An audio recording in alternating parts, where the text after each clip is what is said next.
जनाब इमरान खान साहब, उनसे हम कुछ सियासी बात भी करेंगे, कश्मीर के वाले से भी बातचीत करेंगे। खान साहब, बहुत शुक्रिया सबसे पहले, आपने आज अपना कीमती वक्त दिया। सबसे पहले ज़रा बताइएगा कि कश्मीर में आप आए हैं, क्या पैगाम देंगे मकबूजा कश्मीर के दिलेर बहादुर अवाम को कि जो आज तक भारतीय जुल्म सितम के सामने डटे हुए हैं, वो देख रहे हैं पाकिस्तान की तरफ। आप सिर्फ पाकिस्तान के नहीं बल्कि उनके भी प्राइम मिनिस्टर हैं। देखिए, मैं अभी जो तकरीर में भी कहा, देखिए कोई भी आज तक आबादी के खिलाफ नहीं जीत सका। जब कौम सारी फैसला कर ले कि हमने आज़ाद होना है, तो दुनिया की तारीख उठा के देख लें, वो ज़्यादा देर तक उनको गुलाम नहीं बना सकती। तो कश्मीर ने उन्होंने पूरी कोशिश की 5 अगस्त में उनको क्रश करने की, लेकिन वो आप देख रहे हैं कि वो वैसे के वैसे खड़े हैं, बल्कि और उनका पूरा अज़म है। तो इसलिए ये अब ये उनको नहीं, यानी उनको गुलाम ज़्यादा देर नहीं बना सकते। और दुनिया भी समझ गई है, इंटरनेशनल लेवल पे भी वोट किया है, सिक्योरिटी काउंसिल में भी वोट किया है।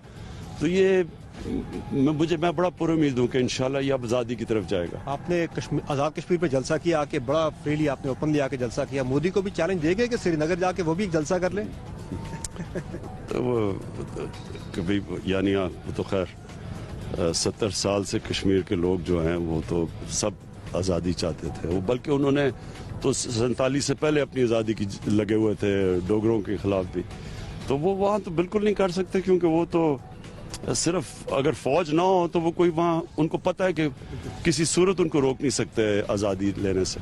हाँ साहब, EU डिसइंफॉर्मेशन लैब की तरफ से भी बड़े हकायक सामने आए भारत के हवाले से, भारत का मकरूर चेहरा सामने आया, किस तरह से वो पाकिस्तान के हवाले से डिसइंफॉर्मेशन की कैंपेन चला रहा है। इसके साथ साथ जो डोजियर सामने लाए हम, जिसमें भारत की तरफ से बड़े नाकाबिल तदीद शवाहिद सामने आए पाकिस्तान के अंदर दहशतगर्दी करवाने के लिए, वो टेरर फाइनेंसिंग कर रहा है, दहशतगर्दों के जो ग्रुप्स हैं उन्हें मुनज़्ज़म कर रहा है, को फैटफ के अंदर ब्लैकलिस्ट करने के हवाले से भारत को कोई इक़दाम उठाएंगे? देखिए, भारत का क्लाउड तो है बाहर, क्योंकि बड़ा मुल्क है, बड़ी मार्केट बड़ी है, मंडी बड़ी है लोगों के लिए, तो कमर्शियल इंटरेस्ट है लोगों के। लेकिन जो ये समझते हैं कि पाकिस्तान को वो दबा देंगे फैटफ में, वो सब कुछ फेल हो गया। उन्होंने पूरी कोशिश की पाकिस्तान को आइसोलेट करने की, लेकिन नहीं हुआ पाकिस्तान आइसोलेट। बल्कि पाकिस्तान, आप अगर आज देखें पाकिस्तान की फॉरेन पॉलिसी और इंटरनेशनल एक्सेप्टेबिलिटी, तो वो तो मेरे ख्याल में शायद ही कभी हुई हो जिस तरह की आज पाकिस्तान की एक्सेप्टेंस है दुनिया में। हाँ साहब, ट्रंप एडमिनिस्ट्रेशन ने कहा था कि वो सालसी कराएंगे, डोनाल्ड ट्रंप ने कहा था कश्मीर पे। अब तो उनकी गवर्नमेंट चली गई है, तो बाइडेन एडमिनिस्ट्रेशन के साथ कोई आपको एक्सपेक्टेशन है कि वो भी इस मामले को लेकर आगे चल सकती है? देखिए, अभी कह नहीं सकते, अभी नई एडमिनिस्ट्रेशन आई है, अभी कह नहीं सकते कि उनकी पॉलिसीज़ क्या हैं और क्या वो पढ़ेंगे इसमें या नहीं पढ़ेंगे। लेकिन मेरे ख्याल में जो दुनिया में एक जो शऊर पैदा हो गया है कि कश्मीर में जिस तरह का जुल्म हो रहा है, और जो ये आप कभी पहले ऐसा नहीं था शऊर, यानी 3 दफ़ा सिक्योरिटी काउंसिल के अंदर कश्मीर की बात नहीं हुई, 50 साल पहले हुई होगी। तो इसका मतलब ये है कि वो इंटरनेशनल एक बन गया है, एक इशू बन चुका है। अब देखें, हिंदुस्तान के लिए मुश्किल ये हो गया है कि अगर वो इसके ऊपर और जुल्म करेंगे, वो सारी दुनिया देख रही है, और उन्होंने जितनी कोशिश करना था वो कर चुके हैं। तो लिहाजा मैं क्यों पुरुमीद हूँ, क्योंकि मेरे ख्याल में अब जिस तरह हालात जा रहे हैं, ये हिंदुस्तान के लिए बड़ा मुश्किल होगा। इसलिए हमने फिर से कहा है कि हमारे से बातचीत करो, रिस्टोर करो आर्टिकल 370, बात करें फिर से, क्योंकि असल में अब उनके लिए आगे जाने का कोई रास्ता नहीं है। जब PDM मुजफ्फराबाद में उन्होंने जलसा किया और वो आपके बारे में बड़ा वहाँ नारे लगते रहे कि इमरान खान ने कश्मीर बेच दिया, सेल आउट था ये, क्या कश्मीरियों के पैगाम देंगे? बड़ी वो एक वहाँ पे कश्मीरियों को कहा जा रहा है कि खान साहब ने बेच दिया आपको। देखिए, अब खैर इनकी बात क्या करनी है, इनको आज NRO दे दें, वो कहेंगे इमरान से जबरदस्त आदमी नहीं जिसने कश्मीर की बात की है, सिर्फ NRO की देर है। अच्छा खान साहब, ये जो 26 को लॉन्ग मार्च और आपके खिलाफ ऐलान हो गया, इस पे घबराना शुरू कर दिया आपने कि लॉन्ग मार्च और आपके खिलाफ? देखें, लॉन्ग मार्च भी कर लें, जो मर्जी इन्होंने करना है कर लें, लोग चोरों के लिए कभी सड़कों पर नहीं निकलते। आज अगर दुनिया उठा के देखें तो लेबनान में क्यों निकले हुए? गवर्नमेंट की करप्शन के खिलाफ। साउथ अमेरिका में निकले हुए करप्शन के खिलाफ, इराक में निकले हुए करप्शन के खिलाफ। आज तक कोई किसी करप्शन बचाने के लिए भी कोई निकला है? यानी खुद दम दबा के बाहर बैठा हुआ है, वहाँ चोरी करके, बच्चे बाहर हैं सारे, वो भाई के बच्चे बाहर बैठे हुए हैं, वो जो उनका जो मुंशी था उसके बच्चे, वो सब बाहर बैठे हुए हैं।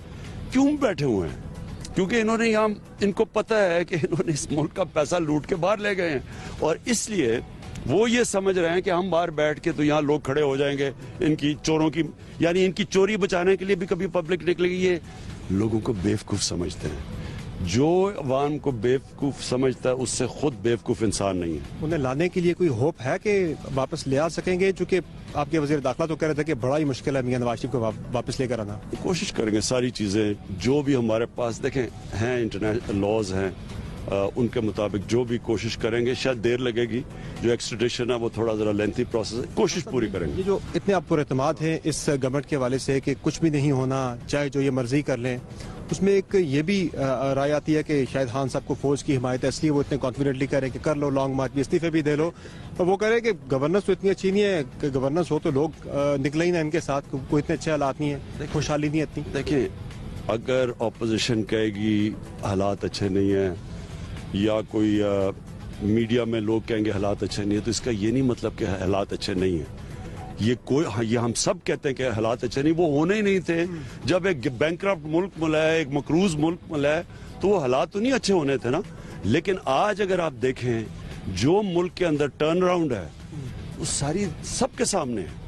یعنی آج ملک کی انڈسٹری اٹھ رہی ہے, ٹیکسٹائل ایکسپورٹس بڑھ گئی ہیں, یہ ملک تو صحیح راستے پہ نکل گیا. اور دوسری چیز لوگ پھر بھی لوگ اتنا جانتے ہیں کہ یہ گورنمنٹ کوشش کر رہی ہے, اس سے چیزیں بہتر کر رہی ہے, لیکن وہ یہ بھی جانتی ہے گورنمنٹ کیوں اس مشکل وقت سے نکلی ہے, کیونکہ سب سے زیادہ تو ان لوگوں نے اپنے 10 سال میں 4 گنا ملک کے اوپر قرضہ چڑھا کے ملک کو مقروض کر کے, تو ہم جو ملک چھوڑا ہمارے لیے اس کو تو یہ تو ایک پہلے دن تو نہیں ملک ٹھیک ہونا تھا نا. تو کوشش ہو رہی ہے اور انشاءاللہ لوگ یہ سمجھتے ہیں کہ ہم انشاءاللہ اس کو ٹھیک کر لیں براڈ گے. شیٹ میں عصمت سعید شیخ صاحب کو لے آئے ہیں, وہ انہیں مانتے ہی نہیں, کہہ رہے ہیں جی انہیں تو گواہوں کی فہرست میں ہونا چاہیے. وہ دیکھیں وہ کبھی بھی کسی چیز کو نہیں مانیں گے جب تک کہ ان کو اپنا جج نہ ملے, جب تک اپنا نیب کا ہیڈ نہ ملے, کیونکہ کرپٹ لوگوں کو تو یہی ہے اور آج تک یہی ہوا. اپنے ججز بھی رکھے ہوئے تھے, اپنے نیب کے ہیڈ بھی رکھے. آزاد کشمیر کے حوالے سے مختصر کوشچن کہ آزاد کشمیر کے انتخابات آگے آ رہے ہیں, یہاں پہ اکیلی جائے گی پی ٹی آئی یا پھر اتحاد میں جائے گی کسی کے ساتھ, نوجوانوں کو دیں گے ٹکٹ؟ ابھی فیصلہ نہیں کیا, ابھی فیصلہ